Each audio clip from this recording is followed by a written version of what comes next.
All right, we'll go ahead and get started here.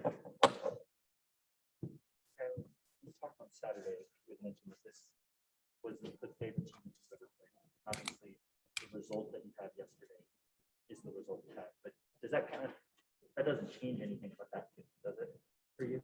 No, it doesn't. This is a great group. And I thought that the camaraderie of this group is one that was unmatched of teams that I've been on in the past, and I don't know for what reason that was, but this is a very veteran group. A lot of stories, a lot of overcomers on this team, players and veterans that have been other places and I think have found a home in Phoenix. And just how we kind of fit together, the adversity and what we had been through, some of our stories, how we could relate to each other, and a lot of commonalities that we may not have known that we had before.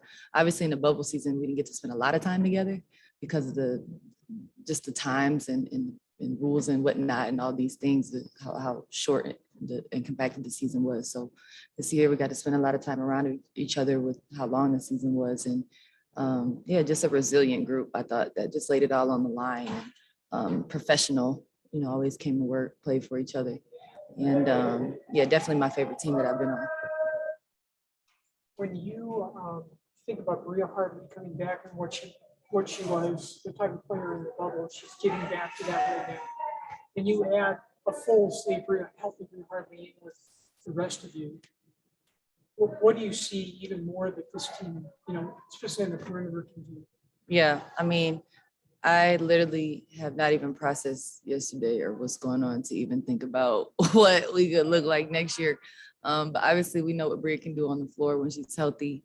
She worked really hard this year to just even make it back on the court. I think it's a big deal and just a true test to her work ethic and, just how much time she put in, just getting her body, back to the level that she got it. So, obviously being somebody that's been through it, it's always that next season that, you get another off season under your belt, more time to obviously play the game, get your rhythm and things like that. So I know, she'll be great for us next year. And, I look forward to sharing the court with her again. To kind of obviously have the bubble last year be your first year with the organization, to kind of get Phoenix and to kind of be in Phoenix the way that you have, the way that you and Diana did all the stuff before the season and whatnot. It's kind of the same question, but two ways to look at it. Do you feel like you've embraced Phoenix fully, and do you feel like Phoenix has embraced you? Yeah, I mean, obviously this is my first, year being able to be in Phoenix with playing in the bubble last year. So, and even with the rules, especially the restrictions in the beginning, weren't really able to get out in the community like we kind of are used to, in appearances and whatnot. So I'm just doing the best we can to, obviously in the off season, I got to introduce myself to the Suns broadcast. And I felt like that really was my, introduction to the Phoenix audience. And, fans would respond and we would talk via Twitter, I would see people watching Valley Sports or, saying, oh, I saw you commentating or, I saw this piece and things like that. And it really kind of, I felt like was my way of, introducing myself to Phoenix. But yeah, I mean, it's been awesome, especially being able to interact with the fans more this year, having fans in the stands and really getting to be and see the X factor. One more year with Tarazi, you'd be excited about that. Yeah. Me and everybody else, I think, you take it for granted. Sometimes you're just in the moment, you don't really appreciate greatness. And I think a lot of times people love to, like we do in sports, focus and gaslight the negativity. But, really, really have to give her flowers, whatever she decides to do. I admire her a lot. I learned a lot from her. And I really felt like this was my, coming of age year. I really was able to turn the corner and just a big part of my maturation process and being able to touch the finals and reach the finals. And, she has the blueprint and really, gave me the blueprint of what it takes to get there. And so regardless of what she decides to do, she has nothing to prove. She's done it all before and I have a ton of respect from her. And I really cherish, the friendship that we were able to, garner here, that, just time on the court and off the court. So of course I love two more, but whatever she decides, there's no doubt of ability or anything like that. It would just be completely a decision up to her, and I support her either way.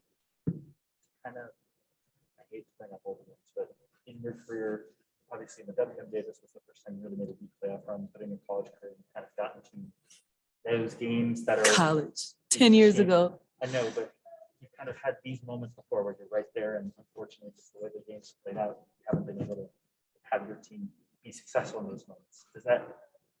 How sickening is this feeling when you get to those games, the national championship, the WNBA finals, to not be able to pull off the victory? Yeah, I mean, sure. Obviously, you set your goals, and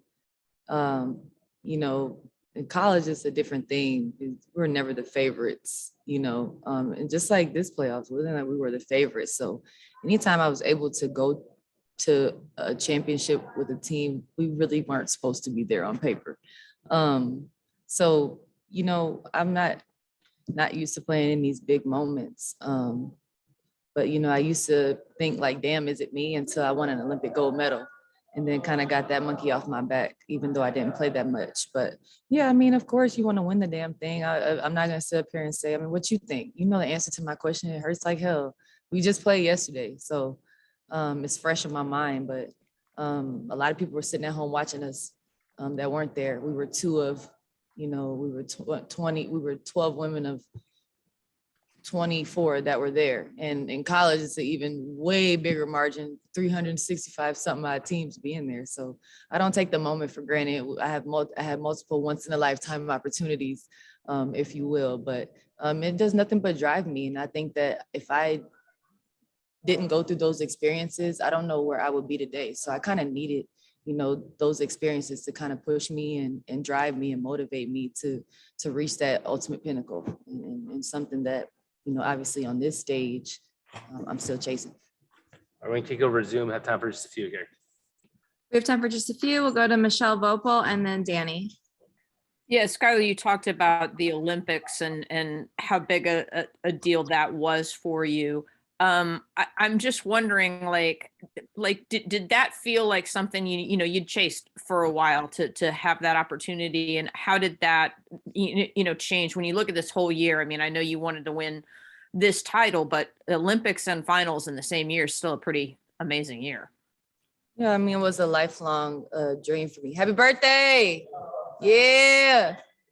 Sorry, it was obviously a lifelong dream of mine to make the Olympic team. And, I really had no expectations either way. I didn't know what to expect coming into the season, if I would make the team or not.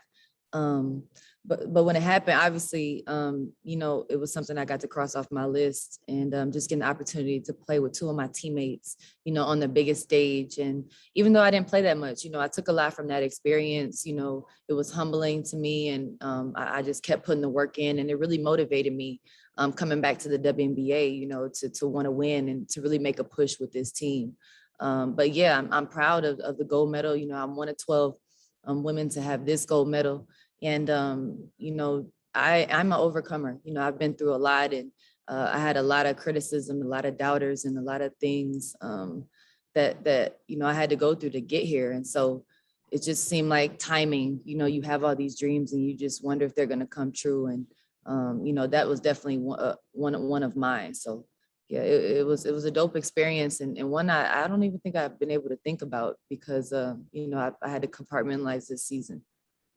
We have time for two more. We'll go to Danny Thompson and then Daniel Artest. Skylar, Danny Thompson with a 3-point conversion. Great to see you as always, and great season, by the way. As you look back at this entire season, what you've experienced going from the bubble to this season, what have you grown the most from yourself personally, professionally? What have you learned the most about yourself? Because you mentioned you've been through a lot. You've been very resilient throughout your entire life. But what has the last 12 months, what have you learned the last 12 months about yourself? So many things, like on and off the court. I mean, obviously, this is a very, with the pandemic and everything, this is just, it's unique. Everybody is adjusting and having to try to navigate, what that means for them and changes in their lives. And so, yeah, I think for me, it's just been all about balance, and balance and being a mom and being a wife and, trying to, be the best, professional, player I could be for my team. And yeah, just trying to navigate all of those things and wear those hats and just understand that I'm strong enough, to do those things. And so I learned a lot about myself. And I said earlier, I just think this year was a big part of, my maturation process and my journey in this league, really turning the corner and getting a taste of, what it's like to make a deep playoff run, what it's like to make the finals, winning a gold medal, and just so many accolades that I was able to cross off my list. But, yeah, it's been a long journey for me. And, it was year 9. And so even thinking about, next year will be my 10th year.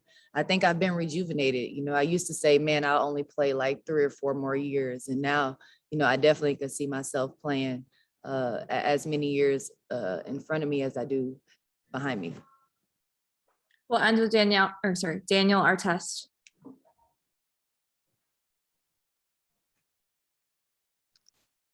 Daniel, you there? Yes, I'm here. Can you hear me? Yes. Yeah. Okay, sorry about that. Hey Skylar, how you doing? Daniel Hey. Artest from 265 Media. Now that you had a taste of the finals, how much more motivated are you to get back there, and try to win it all? So what you think? What do you think? Like, I mean, next year it definitely is finals or bust mindset. And I think that's the mood around all of Phoenix basketball right now.